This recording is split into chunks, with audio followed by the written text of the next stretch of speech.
Pembicara Netpi kita kali ini adalah seorang pria yang lahir di kota Yogyakarta. Beliau berasal dari keluarga yang sederhana. Setelah menyelesaikan kuliahnya, beliau memutuskan untuk merantau ke Jakarta dan bekerja sebagai guru SD.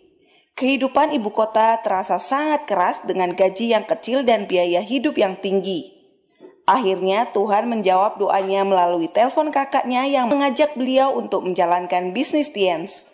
Meski awalnya ragu, namun keyakinannya muncul setelah flek paru-paru yang selalu membuatnya batuk berdarah sembuh berkat produk Tiens.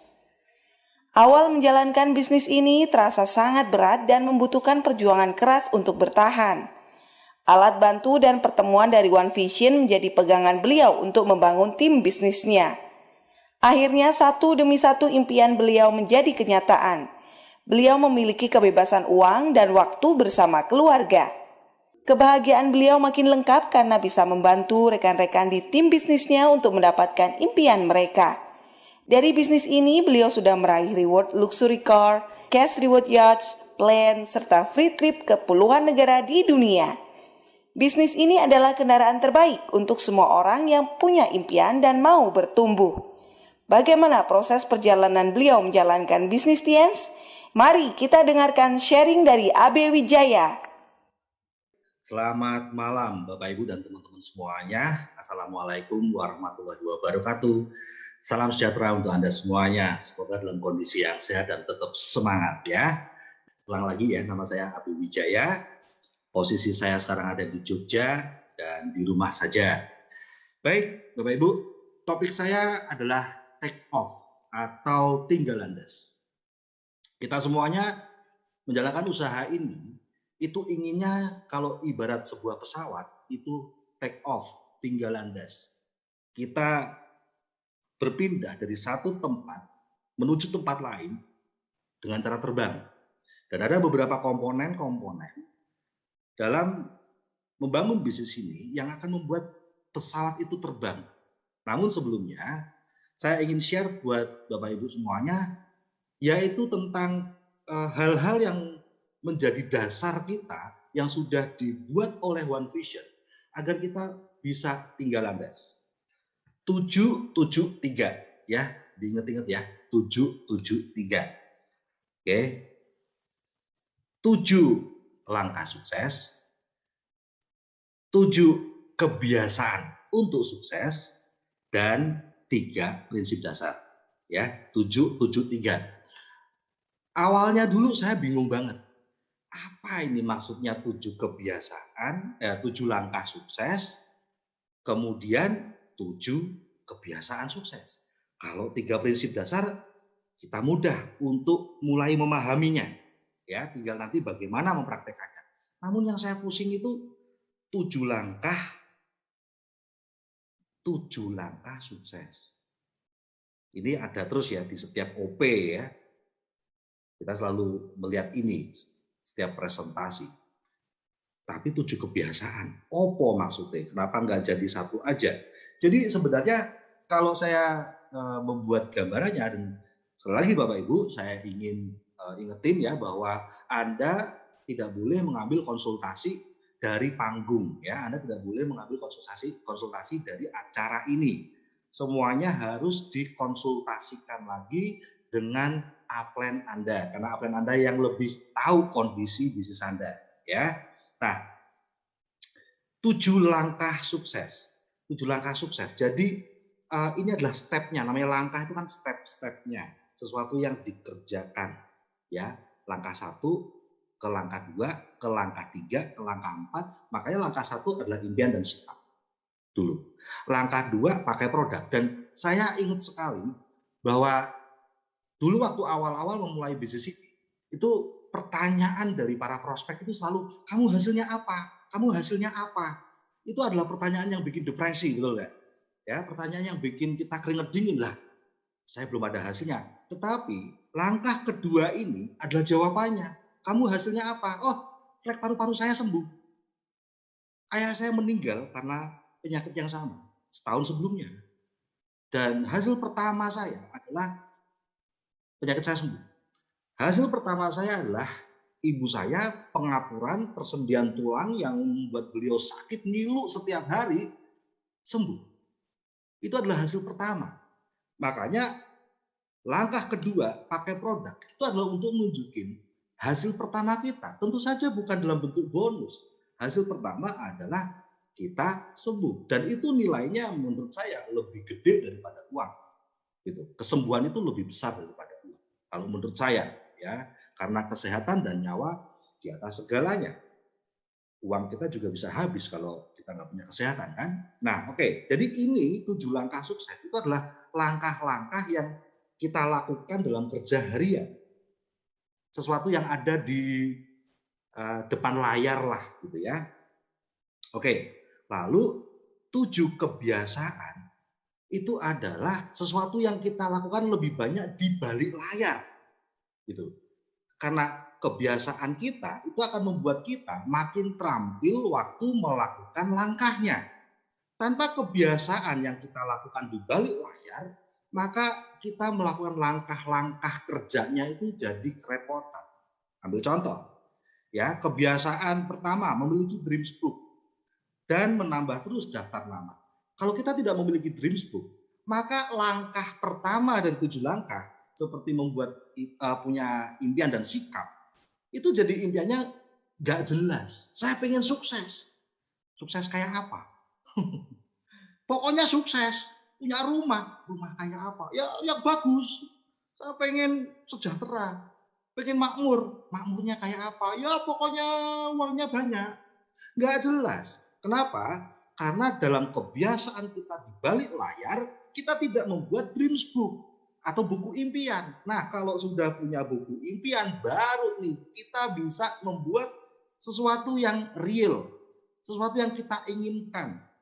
Templokin rumah kayak apa? Coba kalau cuman mengacu pada langkah pertama, impian dan sikap. Saya punya impian, pokoknya mau sukses.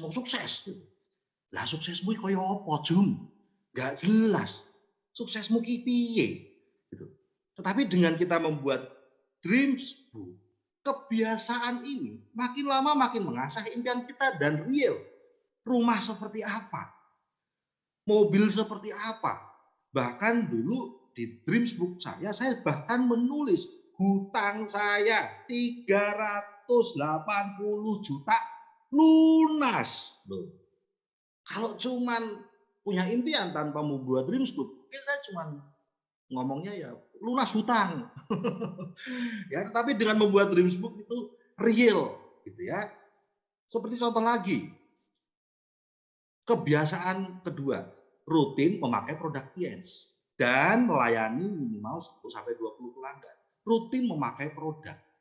Kalau dalam langkahnya, langkah kedua pakai produk. Tetapi pakai produk kadang-kadang di downline saya, di tim saya itu saya udah pernah pakai kalsium dalam kurung. Pernahnya dalam kurung. Jadi ngomongnya saya udah pakai kalsium, saya udah pakai Mooncor, ya, saya udah pakai Vitaline, tapi ada yang tidak diucapkan. Pernah, udah pernah. Sekarang enggak. Ya. Wong rutin pakai kalsium kok tulang-tulangnya sakit semuanya. Wis ngawur banget toh. Nah, itu kenapa? Karena itu langkahnya memang, tetapi langkah ini ada kebiasaan yang harus kita lakukan di balik layar. Ya, yaitu apa? Rutin pakai produk Tiens. Ya. Ngomong-ngomong, ketika kita sudah mulai rutin pakai produk Tiens, maka kita bisa cerita, Bapak Ibu. Ya, tetapi kalau kita hanya sekali pakai produk, yang kita ceritain cuma reaksi tidak balasnya. Wah, kalau saya cuma sekali aja pakai Renus, maka yang saya bisa ceritakan tentang Renus apa? Waduh, itu setelah saya pakai produk Tiens itu yang namanya Renus buat paru-paru saya, habis itu 3-5 hari paru-paru saya kayak kecubit rasanya, sakit banget. Udah pakai produk malah sakit. Mungkin kalau hanya sekali pakai kalsium, ibu saya malah cuma cerita reaksi tidak balasnya. Iya, saya habis pakai kalsium, aduh, tulangnya makin ngilu-ngilu gitu ya. Ya, karena memang reaksi tidak balas. Namanya musuh sudah menguasai badan kita, didatengin tentara yang ngelawan dulu lah. Nah, Kalau tentaranya nggak pernah datengin lagi, ya bisa kalah nih tentaranya. Musuhnya kembali berkuasa atas badan kita. Penyakitnya maksudnya ya. Tapi dengan rutin, maka itu seperti, wah tentaranya tambah lagi. Akhirnya apa? Reaksi tindak balasnya tidak ada. Akhirnya musuhnya berhenti melawan karena udah kepayahan. Digebukin terus sama kalsium. Gebukin terus sama munkor. Akhirnya apa? Proses penyembuhan, proses penyeimbangan. Ya, itulah kenapa harus rutin pakai produk. Dan di situ kita bisa cerita, gitu ya. Banyak sekali di tim saya, terutama yang tidak bisa ngejawab pertanyaan dari prospeknya atau pelanggan misalnya atau downline barunya dia yang setelah pakai produk TNC mengalami reaksi tidak balas. Setelah pakai ini citosan, waduh saya malah rada mulus-mulus. Padahal itu sebuah reaksi tidak balas, itu sesuatu yang normal gitu. Seperti kita kalau luka dikasih obat merah juga perih dulu awalnya kan. Nah, tetapi karena bukan pemakai secara rutin, maka ya itu tadi, jadi nggak bisa ngomong kan. Padahal sebaliknya, ketika rutin pakai produk TNC, bukan cuma bisa ngomong, bisa promosi. Dan itu menjadi sebuah alat bantu dia juga, menjadi senjata dia juga untuk mengclosing, ya, untuk prospecting bahkan. Dia bisa bikin posternya, ya. Sekarang kan dunia sosmed luar biasa ya. Apapun yang kita rasakan bisa kita sharekan, kita buat posternya dan sebagainya. So, Bapak Ibu, inilah yang namanya kebiasaan. Sesuatu yang kita lakukan di balik layar dengan diri kita sendiri, tetapi akan mengasah diri kita. Membaca buku positif minimal 15 menit per hari misalnya. Hanya kita sama Tuhan yang tahu. Ya, upline nggak tahu, downline nggak tahu, prospek nggak tahu. Membaca buku 15 menit per hari. Tetapi kebiasaan ini akan mengasah kita saat kita presentasi. Akan mengasah kita saat kita membuat janji temu misalnya. Saat kita melakukan tindak lanjut atau follow up. Jadi kebiasaan-kebiasaan yang kita lakukan di balik layar ini akan membuat langkah dari 7 langkah yang kita kerjakan itu semakin tajam. Ya, baik. Nah, tentu saja lemnya itu adalah 3 prinsip dasar. 7, 7, 3. Nah, yang 3 ini adalah 3 prinsip dasar. Lakukanlah semua hal itu dengan edifikasi, dengan konsultasi, dan dengan no cross-lining. Saya tidak akan membahas dalam kesempatan acara CPM pada malam hari ini. Bapak dan Ibu bisa mendengarkan langsung dari kaset maupun dari konsultasi maupun dari basic pack. Ya, oke. Baik, nah sekarang ya Bapak Ibu, gambarannya adalah seperti ini. Kalau saya ingin membuat sebuah gambaran, ya di dalam sebuah dunia apa ya? Dunia penerbangan lah gitu ya. Dalam dunia penerbangan sebenarnya ada beberapa komponen, ada beberapa pihak yang saling bekerja sama untuk membuat sebuah pesawat itu terbang. Ya, ada ATC atau Air Traffic Control, ya.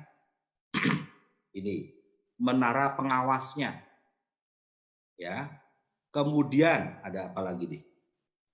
Ada di dalam pesawat itu ada pilot, co-pilot, pramugara dan penumpang dalam pesawatnya. Kemudian ada landasan, ya, ada landasan.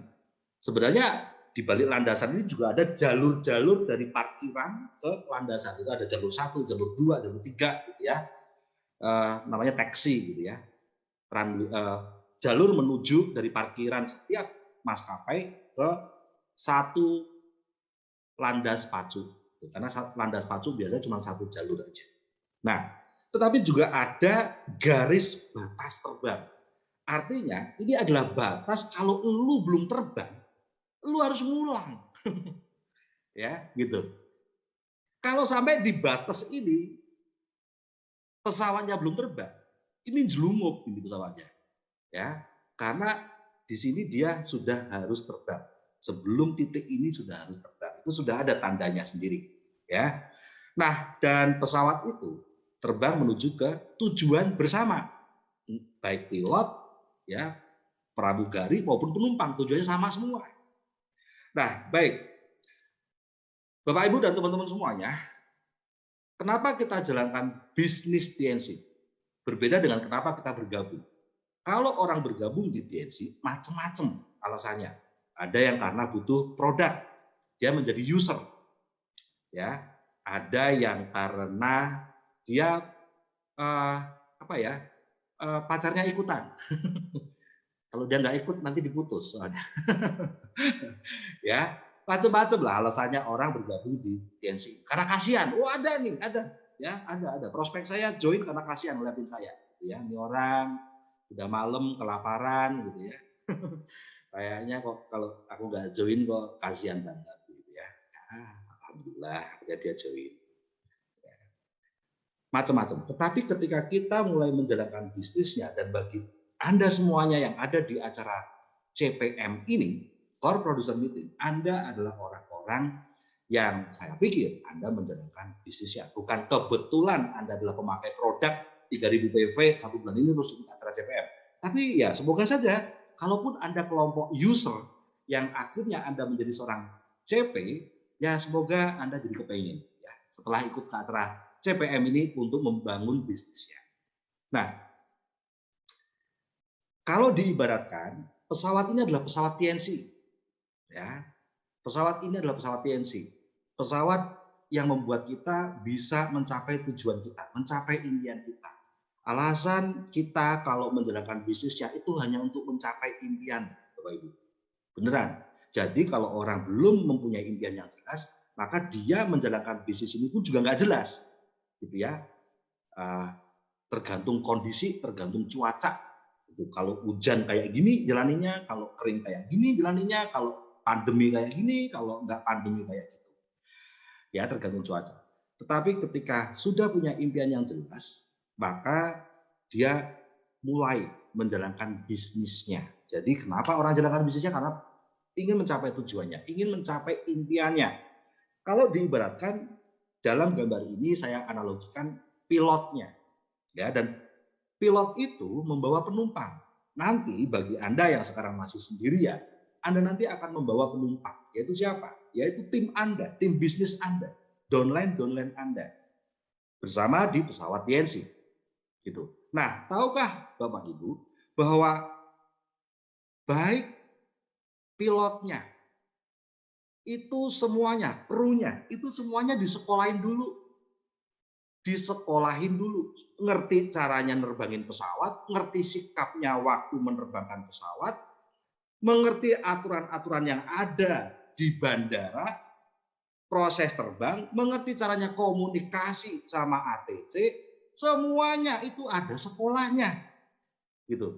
Tanpa sekolah itu, pesawat itu bagikan disetir sama pilot mabok, gitu. Tidak akan ada koordinasi antara pesawat sama ATC dan sebagainya. Nah, sekolahnya itulah yang namanya One Vision. One Vision membuat kita sebagai pilot itu jadi ngerti, ya, sikap, etos kerjanya, alat bantunya, cara menggunakannya dan sebagainya, bagaimana koordinasi dengan ATC dan sebagainya, bagaimana kerjasama dengan tim itu ada di One Vision. Lewat apa? 773. Begitu. 773. Nah, jadi ya, mari kita lakukan 7 langkah itu. Kita miliki 7 kebiasaan agar melakukan langkah manapun terampil, ya. Dan kita balut dengan 3 prinsip dasar. Terus ATC adalah upline kita. Gitu.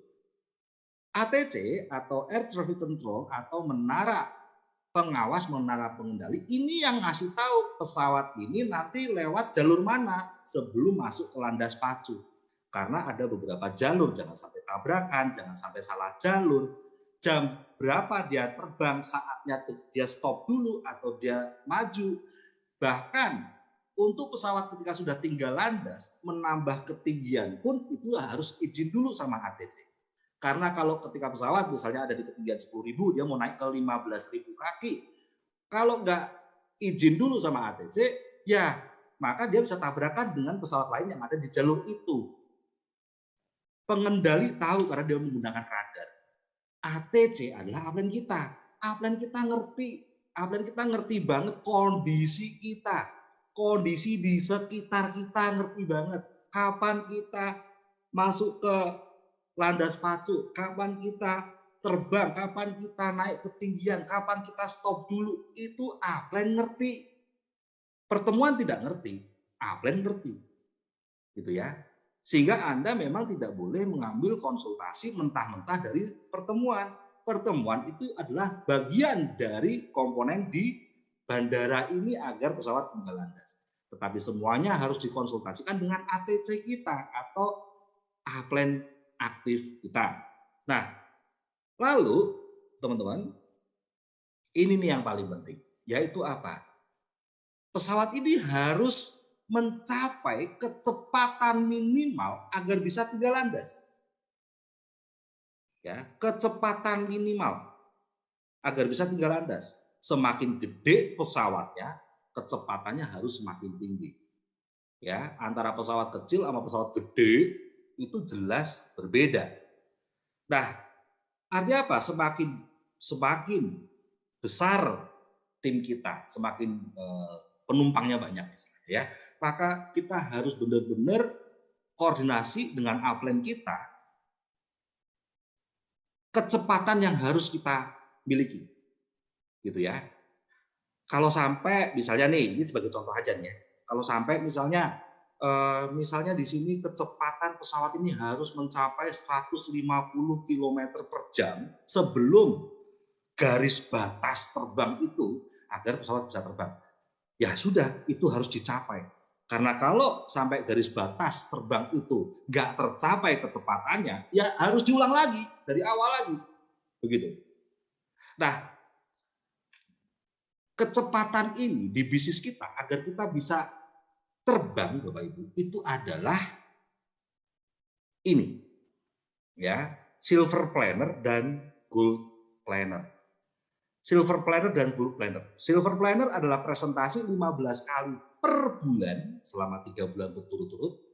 Gold planner adalah presentasi minimal 30 kali per bulan selama 3 bulan berturut-turut. Dan ini adalah batas minimal. Sebuah pesawat untuk bisa terbang. Ini adalah batas minimal yang nggak bisa ditawar-tawar lagi kalau kita pengen terbang menuju ke PBO, ke parameter business one mission. Ya, congratulations, Anda sudah menjadi seorang co-producer. Pengen terbang menuju Royal? Pengen terbang menuju Crown? Ya, pengen terbang menuju Ambassador dan Majesty? Ada sebuah kecepatan minimal, yaitu Silver Planner dan Gold Planner. Hanya kita dan Tuhan yang tahu. Upline bisa dibohongin, tetapi pesawat kita tidak bisa dibohongin. Artinya apa? Kita sebagai pilotnya, kalau nggak presentasi 15 kali minimal per bulan, ya pesawat itu nggak bisa terbang. Gitu. Tetapi makin jauh jarak yang kita ingin tempuh, yang ingin kita capai, makin gede impian kita, ya harus gold planner. Silver planner dan gold planner adalah tergantung dari impian kita. Ah, Pak, saya nggak usah presentasi, tetap bisa Royal. Saya nggak pakai presentasi, tinggal bawa aja ke acara OP, juga ada acara presentasi bersama upline lewat Zoom atau home meeting. Oke, tetapi ingat, itu tidak membuat kita punya kualitas. Dan itu nanti pasti bisa turun lagi. Ya, nah, ada apa Bapak Ibu di balik presentasi 15 atau 30 kali per bulan ini? Dalam pengalaman saya, lagi-lagi sebenarnya ini adalah masalah impian saja. Ketika kita sudah jelas impiannya, maka presentasi kita itu bahkan bisa ratusan kali. Kenapa? Karena kalau kita hanya mengandalkan dari acara OP, itu seminggu sekali. Kalau hanya mengandalkan acara presentasi bersama tim bisnis kita, itu waktunya sudah ditentukan jam itu. Padahal prospek kita ada setiap saat. Bisa jadi pada saat acara presentasi prospek kita nggak bisa datang, tetapi di luar jam itu malah bisa gitu ya, malah bisa ketemu sama kita, ya kita presentasi. Dan yang jelas pertemuan OP itu jauh lebih efektif jika menjadi pertemuan kedua, bukan pertemuan pertama, gitu ya. Kenapa kok itu jadi pertemuan kedua jauh lebih efektif? Karena itu membuat layer ya, membuat ada layernya gitu. Karena itu yang kedua. Gitu. Yang penting itu, apalagi sekarang saat pandemi ini belum tentu kita bisa ketemu orang langsung ya. Kita bisa pakai online. Yang penting ada diskusi ya. Dalam pengalaman saya ya, 15 kali presentasi atau 30 kali presentasi selama 3 bulan berturut-turut itu membuat kita menemukan intan lebih cepat. Ya, membuat kita ketemu intan lebih cepat. Ingat Bapak Ibu, batu tetaplah batu, intan tetaplah intan. Kita tidak bisa mengubah batu jadi intan. Ya, mau di follow up kayak apapun gitu ya, dia nggak cuma dengerin kaset, ya, wah sampai di blender tuh kaset sampai diminum, tetap aja nggak ngefek. Batu tetaplah batu, intan tetaplah intan. Nah, dengan kita melakukan presentasi 15 kali sampai 30 kali kita jadi silver planner dan gold planner, kita akan menemukan intan-intan itu lebih cepat. Ya, kenapa ya? Mereka hanya bisa ketemu lewat presentasi. Dan itu membuat kita jadi prospek itu lebih kenceng. Jadi dulu, sekarang ada nggak ya? Zaman awal dulu, ya Bapak Ibu, saya itu benar-benar tidak mau ketinggalan acara namanya 15 Planner. Ada pertemuan namanya 15 Planner. Wow. Dan itu semacam CPM inilah. Luar biasa, ilmu-ilmu pembelajarannya luar biasa. Saya nggak mau ketinggalan. Tapi kenapa namanya acaranya 15 Planner? Karena syaratnya harus 15 kali presentasi. Jadi saya ngos-ngosan harus 15 kali presentasi. Bahkan saya membuat komitmen, saya nggak mau pulang kos kalau belum 2 kali presentasi. Nggak mau pulang ke kos. Itu udah nadar saya. Pokoknya saya harus kena 30 kali presentasi. Gitu. Kalau belum 2 kali saya nggak mau pulang ke kos. Sampai-sampai pernah udah malam banget, belum yang kedua nih, wah saya cari tempat pecel lele gitu yang nggak laku, pasti biasanya nggak enak ya, makanya nggak laku. Hanya supaya saya bisa presentasi tukangnya yang jualan. Ketika yang penjualnya, karena nggak ada pembeli ya, ketika penjualnya dengerin saya sambil ngantuk-ngantuk, terus dia bilang, saya belum tertarik ya. Yes, saya ngomong gitu, ya seneng. Kenapa? Bisa pulang. Kan udah yang kedua. Bodoh amat lu mau join nggak? Ya, oke. Menemukan intan lebih cepat. Nah, kedua,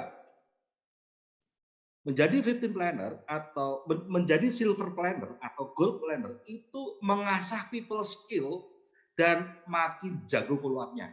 Jadi mengasah keterampilan kita, keterampilan hubungan manusianya itu makin terasah. Apa yang kita baca di buku itu teraplikasikan, terpraktekkan. Gitu. Banyak orang mengatakan saya orangnya nggak pintar ngomong, pemalu dan sebagainya dan sebagainya. Coba deh ada presentasi, makin lama makin terasa. Karena apa? Karena sebenarnya orang yang pintar komunikasi sama orang adalah orang yang pintar mendengarkan. Gitu. Kita pikir kalau kita pintar berhubungan sama orang lain, kalau pintar ngoceh. Enggak. Kita pintar mendengarkan, kita pintar menemukan kendala-kendala dia dan hot button-nya dia apa. Tombol panas untuk membuat kita bisa masuk ke impian dia itu apa. Gitu ya. Tapi itu hanya terjadi kalau kita sering presentasi. Ya. Nah, dan presentasi itu bikin kita jago follow up. Follow up, ya tanya jawab kendalanya. Kenapa? Karena kalau kita presentasi, sebenarnya follow up itu ngomongin presentasi, cuman dipotong-potong, dicomot-comot. Ini produknya halal nggak ya? Nah, kita karena udah sering presentasi, kita ngerti ada sertifikat halal. Gitu kan? Bisa ngomong. Ini cara dapat bonusnya gimana sih? Nah, karena kita udah sering presentasi, kita ngerti caranya dapat bonus. Yang ada dalam pertanyaan prospek itu terjawab ketika kita sering presentasi. Ketika kita silver planner atau gold planner, sebenarnya kita itu makin jago follow up-nya. Gitu. Berikutnya, nggak sempat mengeluh dan makin membara karena penolakan. Sebenarnya bukan karena ditolak terus, karena dia punya waktu buat mikirin itu. Banyakan nongkrongnya. Lah coba kalau targetnya itu mau jadi good planner. Saya waktu benar-benar ngejar untuk jadi good planner itu, mau mengeluh gimana? Wong sudah setelah selesai presentasi udah ada janjian dengan presentasi ke prospek berikutnya. Nggak sempet ngeluh, padahal ini ditolak terus, gitu ya. 10 kali presentasi ditolak mulu. Tapi mau ngeluh gimana? Sudah ada berikutnya. Dan saya selalu ingat apa yang ada di buku gitu ya. Jangan berhenti dengan penolakan hari ini karena berikutnya kiriman Tuhan untuk Anda. Itu saya ingat terus kalimat itu dari buku. Waduh, kalau saya berhenti gara-gara ditolak yang tadi ini, jangan-jangan yang berikutnya ini kiriman Tuhan buat saya. Nah itu, jadi nggak sempat mengeluh. Tetapi ketika kita banyak nganggurnya, ya itu dipikirin gitu ya. Jadi yang 100 mengalami 100 penolakan nggak sempat mengeluh, tapi yang cuma mengalami 1 penolakan sempat mengeluh karena dia punya 100 jam waktu buat mikirin yang 1 nolak tadi. Ya. Dan sebenarnya setiap penolakan itu justru membuat kita semakin membara ketika kita lakukan dengan presentasi berikutnya. Tetapi kalau cuma ditolak terus kita nggak ngapa-ngapain, ya itu malah bikin down. Ya, semakin ditolak itu semakin membara, membuktikan. Gitu. Ya, saya yakin kalau tidak ada yang nolak, nggak ada yang nyakitin, itu yang membuat kita jadi ya lemah lunglai gitu ya. Tapi karena sering presentasi, sering ditolak, malah semakin ingin membuktikan. Berikutnya, komunikasi dengan upline dan downline makin ketat. Oh, itu jelas. Ya, kenapa kok tidak ada komunikasi downline dan upline? Ya, karena downline-nya ini tidak presentasi menurut saya.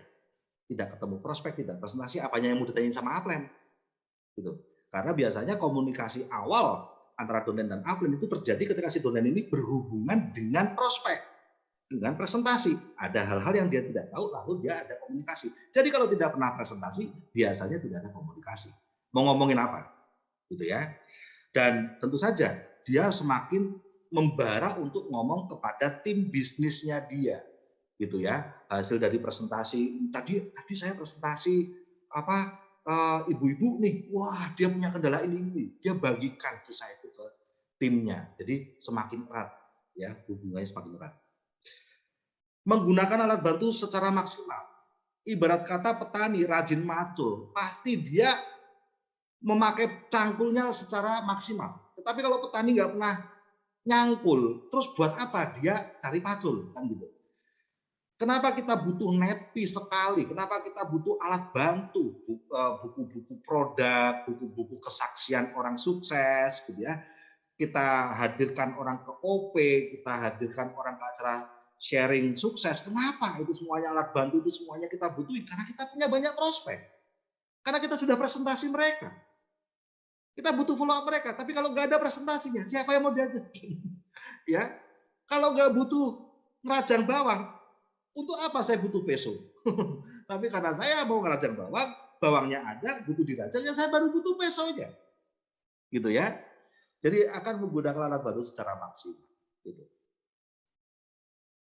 Nah, ini teman-teman. Banyak orang bilang, terutama rekan-rekan saya dulu waktu melihat saya presentasi, mereka gitaran saya presentasi, mereka malam mingguan saya presentasi, mereka tidur saya presentasi. Dan mereka bilang, kamu ini sih cuma duit, cari duit aja. Jangan-jangan kamu nanti lupa Tuhan. Salah. Saya bilang, ngaco. Emang lu pikir kalau aku presentasi terus gak sambil doa gitu? Justru orang yang presentasi gila-gilaan Bapak Ibu. Itu mau ketemu prospek aja sampai doa dulu.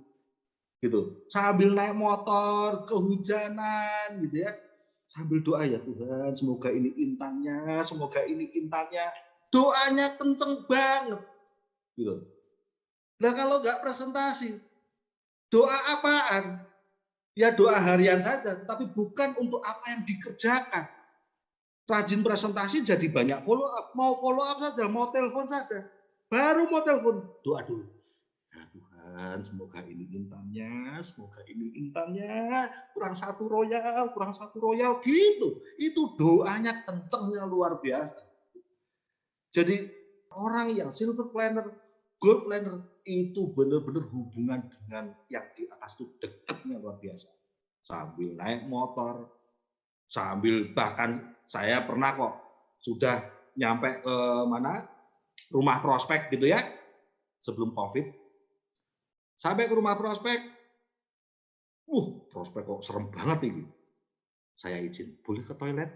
Oh, monggo silahkan. Nah, saya ke toilet dulu. Doa, nggak pipis, doa. Presentasi sering, dia pasti doanya kenceng banget. Dan afirmasinya otomatis makin kuat. Kenapa? Ya, kita presentasi, kita ngomongin impian, bukan? Nah, kalau kita ngomongin impian, kita sendiri yang akan menguatkan impian kita secara nggak sadar. Kita ngomongin impian prospek kita, otomatis kita sendiri yang ingat sama impian kita. Pasti, itu pasti. Nah, inilah makanya malah afirmasinya makin lama makin kuat, Bapak Ibu. Dan ini semuanya benar-benar membuat kehidupan kami berubah. Apa yang tadi saya sampaikan, Anda harus konsultasikan Bapak Ibu, dan itu semuanya hasil dari pemikiran para mentor-mentor kita di One Vision. Saya ucapkan banyak terima kasih untuk Bapak Luis Tendean, Bapak Nata Sugara, Pak Rudi M. Nur, Pak Gustri Laksono, Bapak Rizky Kanata, luar biasa ada semuanya, Bapak Ruli, ya luar biasa ada semuanya, tidak bisa saya sebut satu persatu. Ada semuanya membuat kami menjadi punya arah untuk sukses. Kami tahu bahwa lewat PNC ini saat pandemi seperti ini, justru inilah yang kami tunggu. Bisnisnya kesehatan, dikerjakan secara online pun bisa, seperti orang jual payung dan mantel hujan di saat musim hujan. Di saat COVID inilah justru bisnis kami meledak. Dan kami butuh arahan dari One Vision agar membuat kami bisa mengarahkan pesawat kami dengan benar. Dan teman-teman, Anda akan punya perubahan hidup yang luar biasa. Sama halnya seperti saya, lewat apa yang diajarkan oleh One Vision, nurut manut sama Upland, maka yang tadinya saya cuma anak kos-kosan, itu pun kosnya cuma 250.000 per bulan karena nggak punya duit, saya hanya gaji 1,5 juta. Akhirnya lewat bisnis ini punya perubahan hidup yang luar biasa. Dan salah satu perubahannya adalah apa yang sekarang kami nikmati bersama keluarga. Ini belum apa-apa. Anda semuanya akan jauh lebih cepat. Baik Bapak Ibu semuanya, cukup sampai di sini materi saya. Semoga bermanfaat. Ingat, tetap konsultasikan dengan Upland Aktif Anda. Sukses selalu, jaga kesehatan, tetap semangat. Sampai ketemu lagi di Puncak Sukses. Assalamualaikum warahmatullahi wabarakatuh. Salam sejahtera untuk Anda semuanya. Selamat malam.